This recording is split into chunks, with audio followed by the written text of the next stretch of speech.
How's it going today?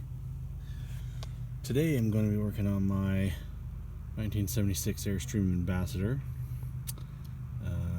This is an RM100, a Dometic RM100, and it was totally trashed when I got it.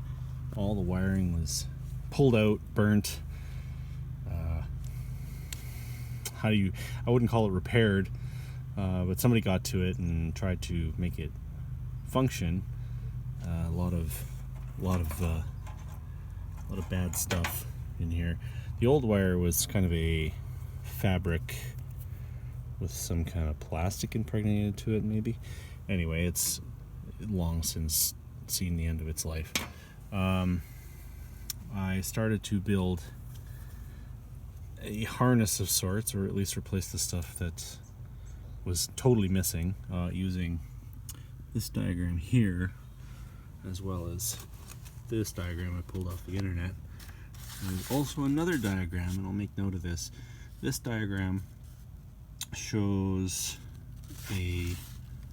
another switch for 12 volt. This fridge doesn't appear to have that option. This seems to be an as well as kind of deal, where they've got a 12 volt heater here in the schematic and a 110 heater over here, and this switch moves between those two using a relay for the 12 volt side. This has no 12 volt supply to it. It doesn't have a circuit board, and I don't see any switch that even remotely like that. Just this two position toggle. There's a toggle on the backside that this rotates and actuates, or at least it did. Now it doesn't. So this actuates the gas valve and this switch simultaneously from the front side. What else do we have here? So being a 42-year-old fridge, I wasn't expecting this to work, but I did manage to get the burner to fire and stay lit with, of course, a barbecue lighter and holding this pilot down. And I did verify the gas system was sealed before that, because I don't want to blow up. The 110 side, I pulled out the old Element, 275 watt, 110, 120 volts, whatever country you're in, Element, and it was open. There was no resistance. So I've got this new one here. I got this from adventurerv.net. They were about the only place, except for a couple of ridiculously priced ones on Amazon, that had it. So I'm going to ohm it out, and I'm going to make note of what that value is. I'm going to mark it in my manual I've printed off for future reference. And then we'll see if I can get this wiring to work and get this thing to function off of 110. I haven't verified this thermostat. The wiring was in pretty bad shape. It still is. There's some other things I can do. If you ever run into copper that's very black, I like to use muriatic acid, which is also sold under the name of Sparkle. It's a toilet bowl cleaner for cleaning porcelain, but it cleans copper phenomenally well. It'll make it look nice and bright. You just hit it with something to neutralize the acid and then dry it off, and you can solder it like it was brand new wire. Whereas if you try to solder black copper, it balls up, the flux doesn't want to flow, looks like shit, you don't get a good connection.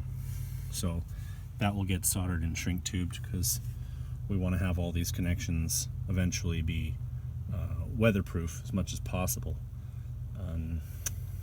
Fortunately, these blade terminals aren't my favorite. I actually call these comeback clips, but I'll probably slip some shrink tube over these ends, maybe. I might. Who knows? It's just a little extra. That's what happens when you work on electrical. You kind of sometimes go a little overboard. So I'm going to throw this Element in, wire it as per the diagram that's actually on the fridge, because it's not as ambiguous as the paper one, because that's a bit silly. Not my favorite thing in the world to read. There you go. Anyway, these fridges, give you a little history on them. They were made from about 1974 to 1978 is my best guess from what I could find. It's not exact science sometimes finding out when these things were made. And as always, you want to be careful with gas and power. 12 volts usually pretty forgiving, but yeah, you don't want to blow up.